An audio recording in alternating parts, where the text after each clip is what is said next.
Welcome to Whispers in the Wind, stories of true crime. What makes a person turn to crime? Is it nature, nurture, or a dark twist of fate? Crime, a fascinating and complex facet of human behavior, is often a culmination of various psychological and social factors. It's like an intricate puzzle, with each piece representing a different influence, a troubled upbringing, a mental illness, or perhaps a sudden life-altering event. Although these elements are common across the board, today we focus on a less frequently discussed but equally chilling aspect of true crime: female serial killers. These women, often flying under society's radar, have committed atrocities that send shivers down the spine.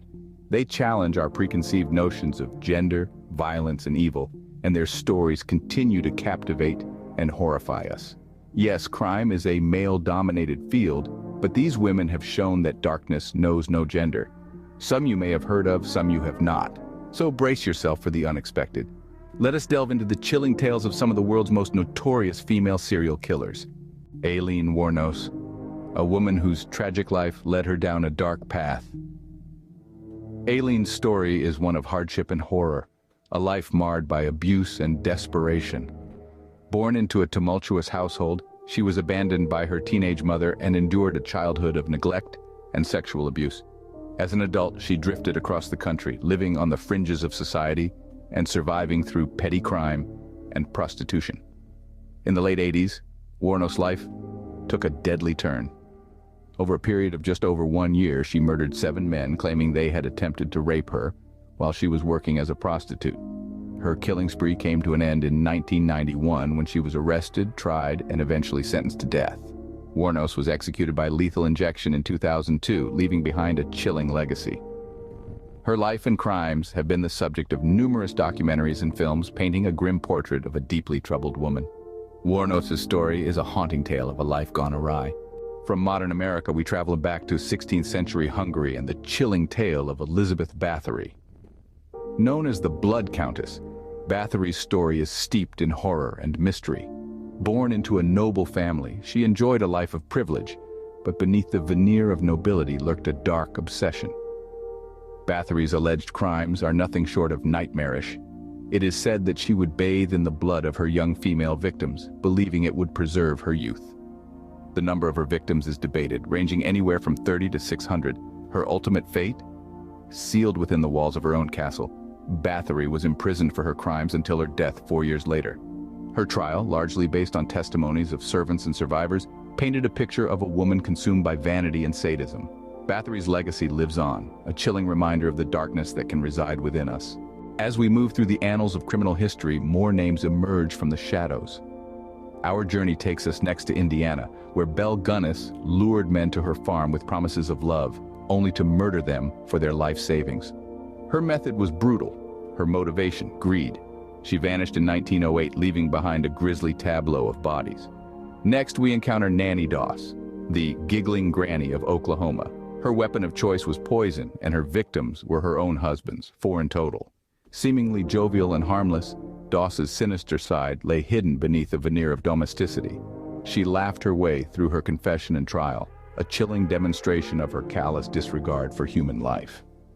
Across the Atlantic, in the smoky industrial heartland of England, Mary Ann Cotton reigned as Britain's first recognized female serial killer. Employing arsenic as her deadly tool, Cotton dispatched 3 husbands, a lover, her mother, and 11 of her 13 children. Her motivation was tragically mundane: life insurance payouts. Back on American shores, we find Amelia Dyer, a seemingly kind-hearted woman who offered a safe haven for unwanted infants. But behind closed doors, Dyer's baby farming operation was a front for infanticide. Her motive remains unclear, but the sheer number of victims suggests a perverse pleasure in her gruesome deeds. In Massachusetts, we meet Jane Toppin, a nurse with a morbid fascination for death. Her patients became her victims as she experimented with fatal doses of medicine, watching their agonizing ends with a twisted sense of satisfaction. Her confession revealed a chilling motive: a desire to have killed more people than any other man or woman who ever lived. Finally, we turn to Dorothea Puente, a Sacramento landlady who buried her tenants in the backyard to collect their Social Security checks. Her crime was driven by financial desperation, but her lack of remorse was chilling. Each of these women left a dark mark on history, their stories a grim testament to the depths of human depravity. In Canada, a tale of two killers emerges, with Karla Homolka at its center. It's a chilling narrative of a woman who, along with her partner Paul Bernardo, committed heinous crimes that sent shockwaves throughout the nation. Their reign of terror, marked by sexual assault and murder, became one of the most notorious criminal cases in Canadian history. Homolka's trial was a spectacle of its own. Despite her active participation in the crime, she managed to secure a controversial plea deal, blaming her actions on Bernardo's abusive control. In the end, she served only 12 years for her role in the brutal killings. After her release, the public outcry was immense. Many felt that justice had not been served, and the debate over her sentence continues to this day.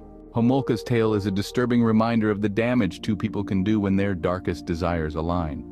Our journey ends in post-war Japan, with the horrifying tale of Miyuki Ishikawa. A seemingly unassuming midwife, Ishikawa's true nature was far from nurturing. She was responsible for the deaths of an estimated 100 to 170 infants, earning her the chilling moniker of the demon midwife. Her victims were the unwanted children of poor families, left in her care with tragically fatal consequences. Ishikawa's crimes shook the nation, but what caused even more outrage was the controversy surrounding her punishment. Despite the staggering body count, she was only sentenced to 4 years in prison. Many felt this was a gross miscarriage of justice, while others pointed to the systemic issues that allowed such atrocities to occur. This tale of Miyuki Ishikawa is a stark reminder of how societal pressures and personal depravity can intertwine, leading to unimaginable horrors. Ishikawa's story is a chilling finale to our exploration of female serial killers. As we reflect on these chilling tales, we are forced to confront the darker side of humanity. We've journeyed into the twisted minds of infamous female killers, each with their distinct motivations and methods. Aileen Wuornos, the damaged drifter; Elizabeth Bathory, the Blood Countess; the rapid-fire roster of Gunnis, Doss, Cotton, Dyer, Toppin, and Puente; Karla Homolka, one half of a disturbing duo; and Miyuki Ishikawa, the demon midwife. Each of these women left a chilling legacy, impacting communities and sparking conversations about the nature of crime and humanity.